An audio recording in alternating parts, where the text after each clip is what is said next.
আজকের আলোচনাটা একটু অন্যরকম। রাজস্থানের মাধবপুর বলে একটা গ্রাম, বেশ প্রত্যন্ত এলাকা। সেখানকার একটা ঘটনা নিয়ে কথা বলবো। মাধবপুর।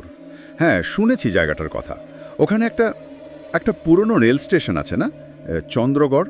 ঠিক ধরেছেন, চন্দ্রগড় স্টেশন। জায়গাটা পরিত্যক্ত, আর একে ঘিরেই নানান সব অলৌকিক কাহিনী। মানে বেশ একটা ভয়ঙ্কর অনুভূতি জড়িয়ে আছে, রহস্যও কম নয়।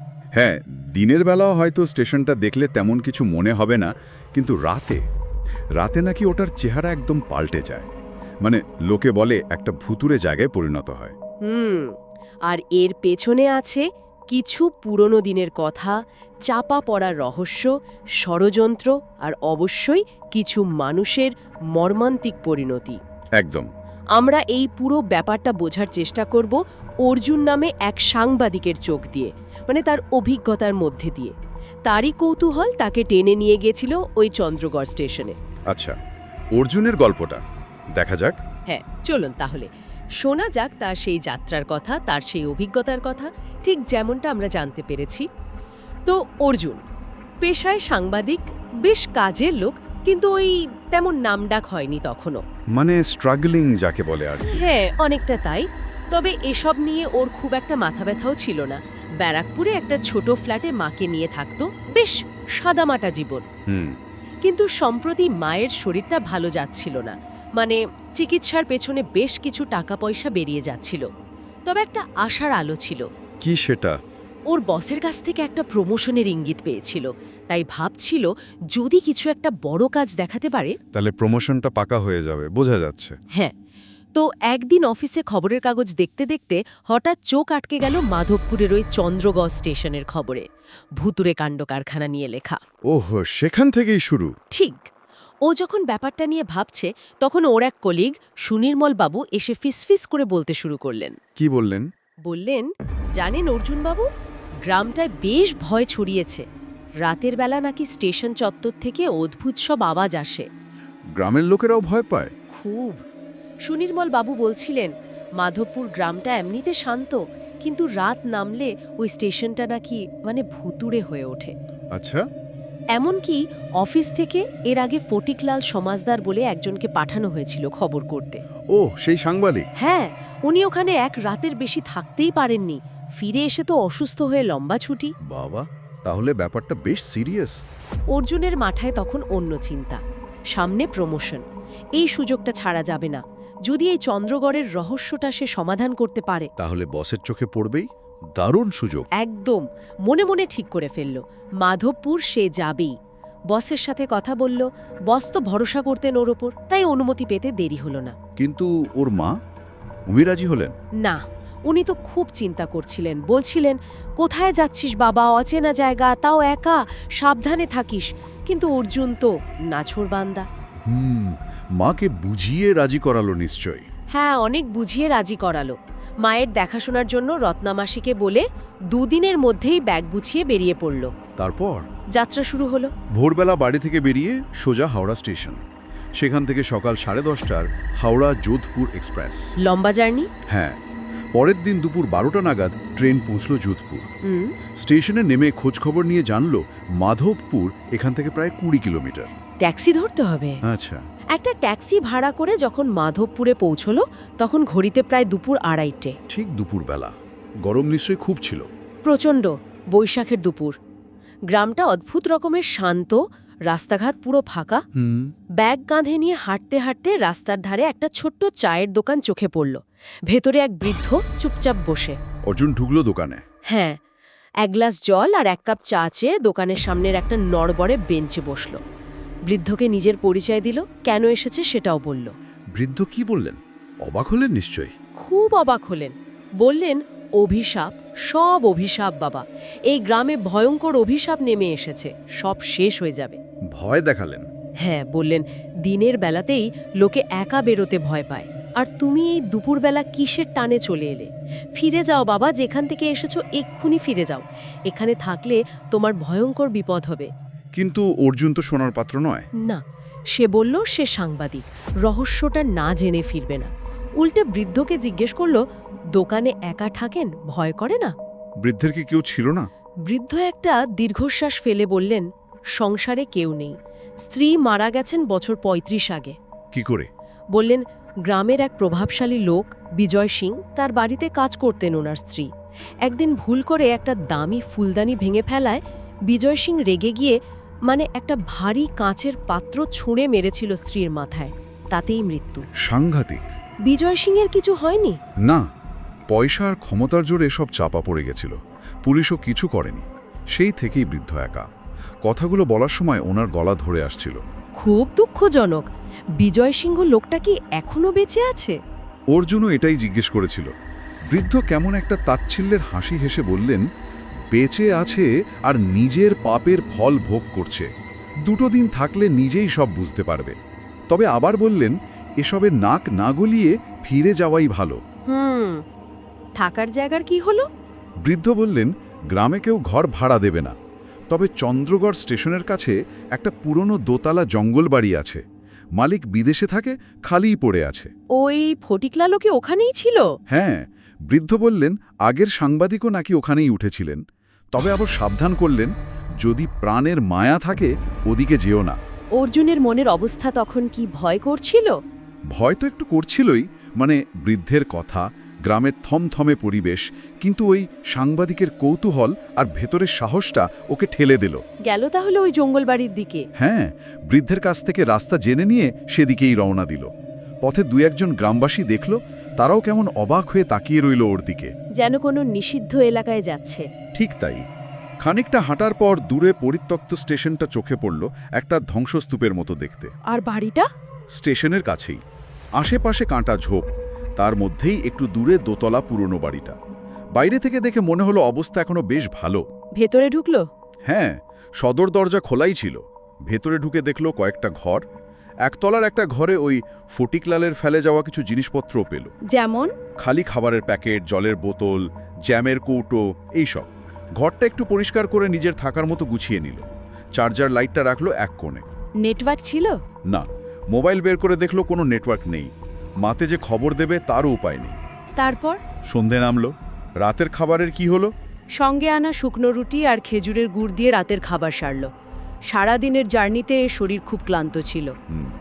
ব্যাগ থেকে ল্যাপটপ বের করে অফিসে কিছু কাজ সারতে বসলো। কিন্তু ল্যাপটপের দিকে তাকিয়ে থাকতে থাকতেই কখন যে ঘুমিয়ে পড়েছে টেরই পায়নি। ল্যাপটপটা কোলের উপরেই চালু ছিল। আচ্ছা, তারপর? ঘুম ভাঙলো কখন? মাঝরাতে। হঠাৎ একটা অদ্ভুত অনুভূতিতে ঘুম ভেঙে গেল। চোখ মেলে দেখো, ল্যাপটপের স্ক্রিন বন্ধ, চার্জ শেষ। ঘরটাও পুরো অন্ধকার। চার্জার লাইটটা? ওটা তো জ্বালিয়ে রেখেছিলে বলছিল। হ্যাঁ, ওর পরিষ্কার মনে আছে, অল্প আলোয় ওটা জ্বালিয়ে রেখেছিল, কিন্তু সেটা জ্বলছে না। অবাক হয়ে টর্চ হাতড়ে বের করলো। টর্চ জেলে কিছু দেখলো? না, ঘরের ভেতরটা স্বাভাবিকই লাগলো, কিন্তু বাইরে মেঘ ডাকছে ঘন ঘন, মনে হচ্ছে বৃষ্টি নামবে। ঘড়িতে দেখলো রাত 10:30। প্রায় 4.5 ঘন্টা ঘুমিয়েছে। তারপর লাইটটা আবার জ্বালালো? হ্যাঁ, উঠে গিয়ে চার্জার লাইটটা আবার জ্বালিয়ে দিল। কিন্তু মনে একটা খটকা লাগলো, লাইটটা বন্ধ করলো কে? চার্জ তো এত তাড়াতাড়ি ফোরানোর কথা নয়। রহস্য ঘনাচ্ছে। ঠিক। ও ভাবছিল একবার স্টেশন চত্বরটা ঘুরে আসবে, কিন্তু বাইরে বৃষ্টির আয়োজন দেখে আর বেরোলো না। ল্যাপটপটা খোলার চেষ্টা করলো, কিন্তু চার্জ নেই। মোবাইল দেখলো চার্জ আছে, কিন্তু নেটওয়ার্ক নেই। একা একা ওই বাড়িতে বসে নিশ্চয়ই অদ্ভুত লাগছিল। ভাবছিল, কাল রাতেও নিজের বাড়ির বিছানায় ছিল, আর আজ রাজস্থানের এক ভুতুরে বাড়িতে একা। এইসব ভাবনার মধ্যেই হঠাৎ কি হলো? কাঁধে যেন লম্বা চুলের স্পর্শ। মনে হলো কোনো মহিলা ঠিক ওর পিছনে ঝুঁকে দাঁড়িয়ে আছে। চুলের হালকা গন্ধ পেল। বাবা! শিরদাঁড়া দিয়ে ঠান্ডা স্রোত বয়ে গেল অর্জুনের। মনে হলো সময় থমকে গেছে। নিজের শরীরের রক্ত চলাচল পর্যন্ত শুনতে পাচ্ছে। কপালে ঘাম জমল। ভয় পাওয়ারই কথা। কিন্তু ও তো সহজে ভয় পাওয়ার লোক নয়। হাতে ধরা টর্চটা এক ঝটকায় ঘুরিয়ে পিছনে তাকালো। কেউ ছিল না, কেউ নেই। ঘরটা আগের মতোই ফাঁকা। ঠিক তখনই বাইরে ঝমঝম করে বৃষ্টি নামল, সাথে বিদ্যুতের ঝলকানি। উফ! একটু পর ঘরের মেঝেতে একটা অদ্ভুত খসখসে আওয়াজ, যেন কেউ খুব সাবধানে হেঁটে বেড়াচ্ছে। ইঁদুর? প্রথমে তাই ভেবেছিল, কিন্তু আওয়াজটা থামছে না, বরং ওর দিকেই এগিয়ে আসছে। মনে হচ্ছে কেউ যেন ভারী কিছু টেনে টেনে আনছে মেঝের ওপর দিয়ে। তারপর টর্চ ফেলল, কাঁপা কাঁপা হাতে টর্চটা সামনে ধরল। কেউ নেই, কিন্তু মেঝের ওপর দিয়ে গাঢ় লাল রক্তের ছাপ ঠিক ওর পাশ ঘেঁষে এগিয়ে গেছে, যেন কেউ রক্তাক্ত পায়ে এইমাত্র হেঁটে গেল। সর্বনাশ, এ তো সাংঘাতিক। শরীরটা বরফের মতো ঠান্ডা হয়ে গেল ওর। বুঝল এটা মনের ভুল নয়। ঠিক তখনই বাইরে প্রচণ্ড শব্দে বাজ পড়ল। বিদ্যুতের আলোয় জানলা দিয়ে ঘরটা আলোকিত হলো এক মুহূর্তের জন্যে। আর সেই আলোয় স্পষ্ট দেখল জানালার বাইরে লোহার গ্রিল ধরে এক নারী মূর্তি দাঁড়িয়ে, স্থির চোখে ওর দিকে তাকিয়ে। আবার সেই নারী মূর্তি? হ্যাঁ। অর্জুন প্রায় চিৎকার করে উঠতে গিয়েও পারল না। কাপা হাতে টর্চটা জানালার দিকে ফেলল। কি দেখল? টর্চের আলোয় মেয়েটির ভয়ঙ্কর রক্তাক্ত মুখটা এক পলকের জন্য দেখল। বয়স 20-22 হবে, মুখ আর মাথা থেতলে গেছে, গল গল করে রক্ত পড়ছে। এ নিশ্চয়ই সেই। হ্যাঁ, মনে হলো এই মূর্তিটাই একটু আগে ঘরের ভেতর ছিল, কিন্তু টর্চের আলো মুখে পড়ার সঙ্গে সঙ্গেই মূর্তিটা যেন বাতাসে মিলিয়ে গেল। উফ, গায়ে কাঁটা দিচ্ছে শুনে। অর্জুনের শিরোদাঁড়া দিয়ে ভয়ের হিমেল স্রোত নামল। পাথরের মতো বসে রইল। এতক্ষণে বুঝল মৃত্যুর পরেও কিছুর অস্তিত্ব থাকে, আর সেটা সত্যি ভয়াবহ হতে পারে। দেখল চার্জার লাইটটাও আবার নিভে গেছে। এরপর কি করলো অর্জুন? ওখানে বসেই রইল? না, বাইরের বৃষ্টিটা একটু কমে ঝিরিঝিরি হয়ে এলো। বোতল থেকে জল খেয়ে নিজেকে সামলানোর চেষ্টা করল। মনের ভয়টাকে জোর করে চাপল। ভাবল না, স্টেশনে তাকে যেতেই হবে। এত কিছুর পরেও? হ্যাঁ, এই ঘটনার পেছনের কারণটা তাকে জানতেই হবে। ওর মন বলছিল এর পেছনে কোনো কারণ আছে, কেউ হয়তো কিছু জানাতে চাইছে। অদ্ভুত অনুভূতি। ঠিক করলো বেরোবে। টর্চ হাতে দরজার দিকে এগোলো। ঠিক তখনই মনে হলো হাওয়ায় ভেসে আসছে অনেক দূর থেকে আসা বিচিত্র সব শব্দ। কি রকম শব্দ? কখনো মৃদু কোলাহল, কখনো অস্পষ্ট চিৎকার, আবার কখনো যেন অনেক মানুষের একসাথে কান্নার শব্দ। ওর মনে হলো গ্রামবাসীরা হয়তো এই শব্দের কথাই বলে। খবরটা মিথ্যে নয়। মনে হচ্ছে যেন কোনো ভয়ঙ্কর ঘটনা ঘটছে। হ্যাঁ, যেন বহু মানুষ কোনো বিপদে পড়ে আর্তনাদ করছে। অর্জুন দরজার সামনে দাঁড়িয়ে ভাবছে বেরোবে কি না। এমন সময় একেবারে কানের পাশে আবার কিছু। বাতাসে কে যেন ফিস ফিস করে বলল, আপনিও বুঝি ভয় পেলেন? এ কি? অর্জুনের সারা শরীর ভয়ে কাঁটা দিয়ে উঠল। প্রায় চিৎকার করে বলল, কে কে ওখানে? ভয় দেখাচ্ছেন কেন? সাহস থাকলে সামনে আসুন। কোনো উত্তর না। চারপাশ আবার নিস্তব্ধ। সেই কান্নার শব্দ আর শোনা যাচ্ছে না। আর অপেক্ষা করলো না নিশ্চয়ই। এক মুহূর্ত না। টর্চ জেলে সোজা বাড়ি থেকে বেরিয়ে পড়ল। দূরে অন্ধকারের মধ্যে স্টেশনটাকে মনে হচ্ছিল যেন এক প্রকাণ্ড দৈত্য। ভয় করলেও মনের জোরে স্টেশনের দিকে এগোলো। হাঁটতে হাঁটতে কিছু অস্বাভাবিক লাগলো। হ্যাঁ, হঠাৎ মনে হলো শরীরটা খুব হালকা হয়ে গেছে, যেন সে আর নিজের ইচ্ছায় হাঁটছে না। কোনো অদৃশ্য শক্তি তাকে টেনে নিয়ে যাচ্ছে স্টেশনটার দিকে। প্রায় দৌড়ানোর মতো করে স্টেশন চত্বরে পৌঁছল। রাতের অন্ধকারে স্টেশনটা কেমন দেখাচ্ছিল? আরও বেশি ভয়ঙ্কর। ঝিরিঝিরি বৃষ্টি পড়ছে, মাঝে মাঝে বিদ্যুৎ চমকালে ভাঙাছোড়া প্ল্যাটফর্ম, মরচে ধরা রেল লাইন দেখা যাচ্ছে। গরমেও বাতাসে একটা অদ্ভুত ঠান্ডা ভাব। তারপর এদিক ওদিক তাকাতে তাকাতে অর্জুন অবাক হয়ে গেল। একটু দূরে স্টেশন মাস্টারের পুরনো কেবিনটার ভেতর আলো জ্বলছে। আলো? পরিত্যক্ত স্টেশনে? হ্যাঁ, জানালার ভাঙা কাচ দিয়ে আলো দেখা যাচ্ছে, কিন্তু ভেতরে কেউ আছে বলে মনে হলো না। তীব্র কৌতূহলে ও কেবিনটার দিকে এগিয়ে গেল। দরজা খোলা ছিল? ভেজানো ছিল। আলতো ধাক্কা দিতেই ক্যাচ করে খুলে গেল। ভেতরে টিমটিম করে একটা বাল্ব জ্বলছে। কোথা থেকে বিদ্যুৎ আসছে কে জানে। ভেতরের অবস্থা? একটা পুরনো কাঠের টেবিল, একটা চেয়ার। টেবিলে ধুলো আর পুরনো কাগজপত্র জমে আছে। অর্জুন ঢুকতেই কয়েকটা ইঁদুর সরাসর করে পালালো। কাগজপত্রগুলো দেখলো? হ্যাঁ, এগিয়ে গিয়ে নাড়াচাড়া করতে লাগলো। হঠাৎ একটা ঠান্ডা হাওয়ার ঝাপটায় কয়েকটা কাগজ উড়ে মেঝেতে পড়ল। আর তখনই টেবিলের উপর পড়ে থাকা একটা হলদে পুরনো খবরের কাগজের দিকে নজর গেল। তাতে কি ছিল? কাগজটার একটা পাতায় এই স্টেশনের কাছে ঘটে যাওয়া এক ট্রেন দুর্ঘটনার খবর ছাপা হয়েছে, সাথে মৃতদের নামের তালিকা। লেখাগুলো প্রায় অস্পষ্ট, কিন্তু তার মধ্যে অদিতি নামটা পড়া যাচ্ছে। অদিতি, এই নামটা গুরুত্বপূর্ণ মনে হচ্ছে। ঠিক। অর্জুন একটা দীর্ঘশ্বাস ফেলে কেবিন থেকে বেরোতে যাচ্ছিল, ঠিক দরজার মুখে এসে থমকে দাঁড়ালো। কেন? কি দেখলো? তার সামনে দাঁড়িয়ে আছে বছর 20-র একটা মেয়ে। সেই রক্তাক্ত মেয়েটা?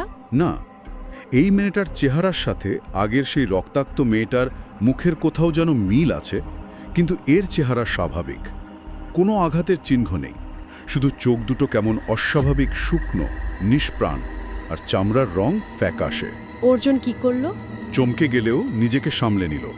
জিজ্ঞাসা করল, কে আপনি? এত রাতে এখানে কি করছেন? মেয়েটা কি বলল? কেমন যেন বিষণ্ণভাবে হাসল। বলল, আমি কে সেটা এখন জরুরি নয়। জরুরি হলো আমি কেন এখানে এসেছি এবং আপনার সাথে কেন কথা বলতে চাইছি। সে অর্জুনের ব্যাপারে জানে? হ্যাঁ, বলল, আমি জানি আপনি এই জায়গার রহস্য জানতে এসেছেন। জানতে এসেছেন কেন এখানকার মানুষ এত ভয় পায়। ঠিক বলছি তো? অর্জুন তো অবাক। খুব। জিজ্ঞাসা করল, আপনি আমার ব্যাপারে এত কিছু কি করে জানলেন? আপনি কি কিছুক্ষণ আগে ওই বাড়িটায় আমায় ভয় দেখাচ্ছিলেন? মেয়েটার উত্তর কি ছিল? আবার সেই বিষণ্ণ হাসি। বলল, আপনাকে ভয় দেখানোর কোনো উদ্দেশ্য আমার নেই। আসলে আপনি যেমন এই রহস্যের সমাধান খুঁজছেন, আমিও তেমন একজনকেই খুঁজছি যিনি আমায় একটু সাহায্য করতে পারবেন। সাহায্য? কি রকম সাহায্য? বলল, আপনার আগে যিনি এসেছিলেন, মানে সেই সাংবাদিক, তিনি বড্ড ভয় পেয়ে মাঝপথেই পালিয়ে গেলেন। তাই আমার কাজটা অসম্পূর্ণ রয়ে গেছে। আপনি কি দয়া করে আমায় একটু সাহায্য করবেন? মেয়েটির গলার স্বরে এমন একটা আকুতি ছিল যে অর্জুনের মন গলে গেল। হ্যাঁ। অর্জুন বলল, হ্যাঁ বলুন, কি করতে হবে? আমার সাধ্যের মধ্যে থাকলে আমি নিশ্চয়ই সাহায্য করব। তারপর মেয়েটা বলতে শুরু করলো। হ্যাঁ, বলল, আপনি যে ইতিহাস জানার জন্য এখানে এসেছেন, আমি আপনাকে সেই ইতিহাসই জানাবো। আপনি শুধু শান্ত হয়ে কিছুক্ষণ আমার কথাগুলো মন দিয়ে শুনুন। অর্জুন সম্মোহিতর মতো পাশে করে থাকা চেয়ারটা টেনে নিয়ে বসল। কি সেই ইতিহাস? মেয়েটি বলতে শুরু করল, আজ থেকে প্রায় ৩০ বছর আগের ঘটনা। এই গ্রামে বিজয় সিংহ নামে এক অত্যন্ত প্রভাবশালী আর ধনী ব্যবসায়ী ছিলেন। সেই বিজয় সিংহ যার কথা বৃদ্ধ চাওয়ালা বলছিল? হ্যাঁ, সেই। টাকা, ক্ষমতা, রাজনৈতিক প্রতিপত্তি সব ছিল তার। অহংকারী, মানুষকে মানুষ মনে করত না। তার পুরো ব্যবসায়ী ছিল অবৈধ। কি রকম?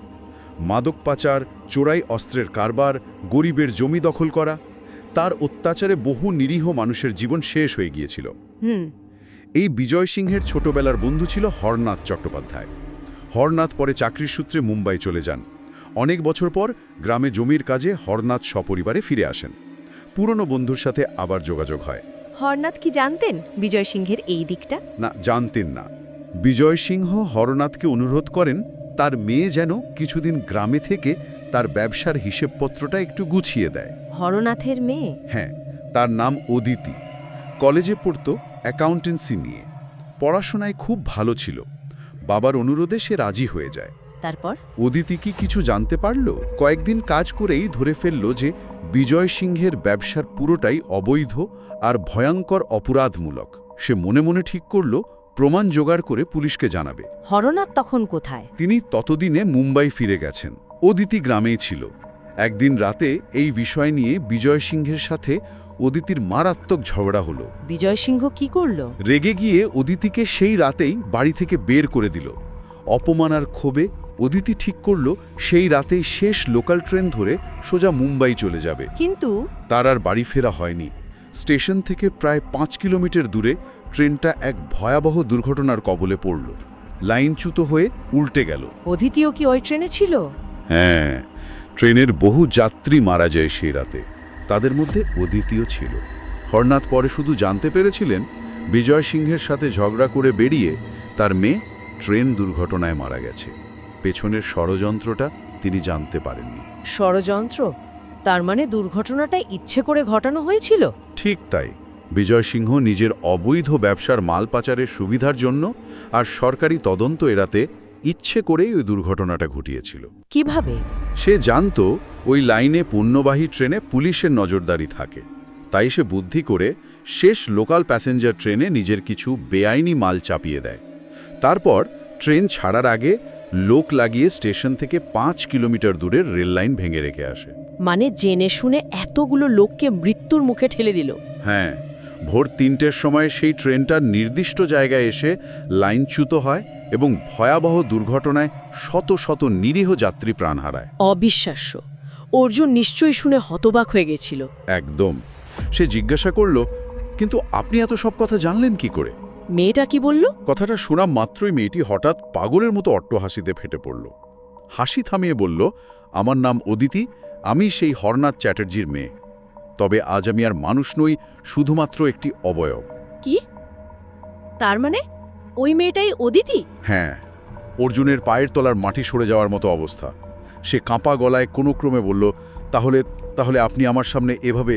অদিতির উত্তর, অদিতি বলল, হয়তো এতদিন আমি আপনার মতোই একজনের অপেক্ষাতেই ছিলাম। ওই শয়তান বিজয় সিংহকে যতদিন না শেষ করতে পারছি, ততদিন আমার বা এখানে আটকে থাকা অন্য কারোর আত্মার শান্তি নেই। তার মানে স্টেশনের অন্য আত্মারাও? হ্যাঁ, বলল, আমরা মৃত্যুর পরই জানতে পেরেছি আমাদের মৃত্যুর আসল কারণটা। আমাদের সকলের মৃত্যুর জন্য ওই একজন মানুষই দায়ী। বিজয় সিংহের এখন কি অবস্থা? অদিতি জানালো, ঘটনার পর বিজয় সিংহ প্রায় ৩০ বছর বিদেশে লুকিয়েছিল। সম্প্রতি সে গ্রামে ফিরে এসছে, তবে দুরারোগ্য ক্যান্সারে আক্রান্ত। কর্মফল? হ্যাঁ, কুকর্মের ফল পাচ্ছে। পরিবারের অবস্থাও খুব খারাপ। কিন্তু গ্রামে ফেরার আগে সে বড় তান্ত্রিক ডেকে যাগ যজ্ঞ করে বাড়ি বন্ধন করে রেখেছে। তাই তাদের মতো আত্মারা বাড়ির ভেতরে ঢুকতে পারছে না। ও, এই জন্য আত্মারা বাইরেই ঘুরছে? ঠিক। সে গ্রামে এসেছে মাস ২ হলো, আর তারপর থেকেই এই স্টেশনের সব অতৃপ্ত আত্মারা বিজয় সিংয়ের ওপর প্রতিশোধ নেওয়ার জন্য আরও বেশি সক্রিয় হয়ে উঠেছে। তাহলে অদিতি অর্জুনের কাছে কি সাহায্য চাইল? অদিতি এবার অর্জুনের দিকে তাকিয়ে করুণ সুরে অনুরোধ করল, আপনি দয়া করে গ্রামে গিয়ে ওনার বাড়ির সদর দরজার সামনে একটা লাল শালুর কাপড় বাঁধা আছে দেখবেন, সেটা খুলে দূরে কোথাও ফেলে দিন। শুধু এইটুকু? হ্যাঁ, বলল, ব্যাস, আপনাকে আর কিচ্ছু করতে হবে না। আমি আপনাকে জোর করব না, আপনি আপনার বিবেক দিয়ে বিচার করুন। আপনি যদি ওকে আইনের হাতে তুলে দেন, তাতে আপনার কোনো পাপ হবে না, কিন্তু আমরা আমাদের শাস্তি থেকে বঞ্চিত হব, চিরকাল এই স্টেশনেই বন্দী হয়ে থাকব। আর যদি আজ আপনি আমাদের সাহায্য করেন, তাহলে হয়তো আপনি পুণ্যই করবেন, কারণ আপনি অজস্র অতৃপ্ত আত্মাকে মুক্তি দেবেন। খুব কঠিন সিদ্ধান্ত অর্জুনের জন্য। ঠিক। অদিতির কথা শেষ হতে না হতেই দূরে কোথাও যেন ৩টে বাজার ঘণ্টা শোনা গেল, আর তার সাথেই বহুদূর থেকে ভেসে এলো ট্রেনের হুইসেলের শব্দ। সেই অভিশপ্ত সময়। হ্যাঁ, যেন আবার ফিরে আসছে। অদিতি আবার সাহায্যের জন্য মিনতি করল, কিন্তু অর্জুনের উত্তরের অপেক্ষা না করেই ধীরে ধীরে বাতাসে মিলিয়ে গেল। অর্জুন কি করল? এক মুহূর্ত দেরি না করে কেবিনের বাইরে বেরিয়ে এলো। বাইরের দৃশ্য দেখে ওর ভয়ের সীমা রইল না। সারা শরীর ঠকঠক করে কাঁপতে লাগলো। কি দেখলো বাইরে? আবছা ভোরের আলোয় স্টেশন চত্বরটা যেন জীবন্ত। দূর থেকে অসংখ্য কালো কালো ছায়ামূর্তি ছুটে আসছে স্টেশনের দিকে, যেন ট্রেন ধরবে। প্ল্যাটফর্মের শেষ প্রান্তে ধোঁয়াশার ভেতর থেকে একটা ট্রেন হুইসেল দিতে দিতে এগিয়ে আসছে। পুরো স্টেশনটা যেন মুহূর্তের মধ্যে সচল আর ব্যস্ত। এ তো সাক্ষাৎ নরক। অর্জুন বুঝল, এখানে ১ সেকেন্ডও থাকা মানে মৃত্যু। দাঁতে দাঁত চেপে পেছনের দিকে না তাকিয়েই জ্ঞানশূন্য হয়ে দৌড় দিল স্টেশন ছেড়ে পালানোর জন্য। কোথায় গিয়ে থামলো? কতক্ষণ কত দূর ছুটেছিল খেয়াল নেই। যখন জ্ঞান ফিরল, তখন সে সেই পুরনো জঙ্গল বাড়িটার সামনে দাঁড়িয়ে। আর ঠিক তখনই স্পষ্ট শুনতে পেল পরিত্যক্ত চন্দ্রগড় স্টেশন থেকে সেই অভিশপ্ত লোকাল ট্রেনটা হুইসেল বাজাতে বাজাতে এগিয়ে চলেছে অন্তহীন মৃত্যুপুরীর দিকে। ভোরের আলো ফোটার পর কি করলো? আলো ফোটার আগেই জিনিসপত্র গুছিয়ে গ্রামের দিকে রওনা দিল।